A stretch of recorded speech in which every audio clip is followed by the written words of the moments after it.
That's a really wicked pastor or shepherd here. Now, obviously, we can see some the New Testament where the correlation with Jesus Christ being the great shepherd, being the good shepherd, being the shepherd, right? And how remember when John the Baptist doubted, and he's like, "Are you the Christ? Or do we look for another?" And he told them, what did he say unto them? He said, the sick are healed, the gospel's being preached. He said all these things. And did you notice in this verse that these are all things that are brought up? He says, bound up that which was broken, healed that which was sick, brought again that which was driven away, and sought that which was lost. So obviously Jesus Christ fulfilled perfectly what the good shepherd, all the qualities and attributes of that. But as under shepherds, as pastors, obviously we're not Jesus Christ, but the pastor also has this job. Now, even if you don't have the gift of being able to supernaturally heal someone, you can still be looking for and helping physically, as much as you can, but spiritually. There's a lot of people who are spiritually diseased and have sickness and need help and need guidance and need instruction and can use the extra attention to bring them back and to bind up that which is broken and to seek that which is lost. And that's a much different attitude of leading and watching over than ruling with force and cruelty. Obviously, force and cruelty, people who are doing that's like a cult.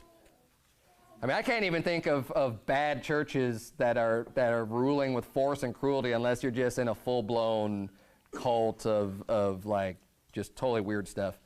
But let's keep reading. Verse number 5, the Bible reads, "And they were scattered because there is no shepherd, and they became meat to all the beasts of the field when they were scattered." So one of the problems with not having a church, not having a pastor that's looking out and doing his job is that the sheep are going to be scattered. No one's going to be joined together. They're going to be kind of off doing their own thing. And there's no one also watching out for the predators, for the people who are lying in wait to deceive, and the wicked people out there. They're out to destroy.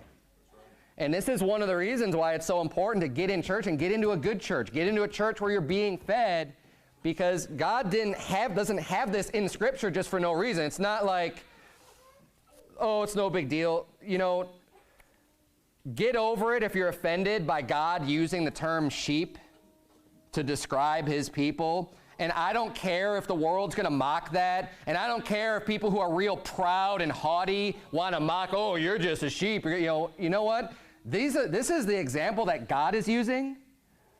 And maybe we could humble ourselves and not think that we are so great and perfect and nothing's ever going to affect me and sin's never going to get me and it's never going to get the better of me.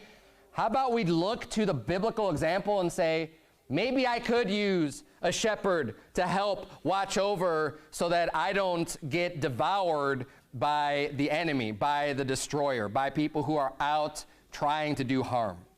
And if you have a humble attitude, you can fall in where God would have you to fall in, and you can look for good pastors. You can look for people who are going to be doing their job right and get involved with that flock.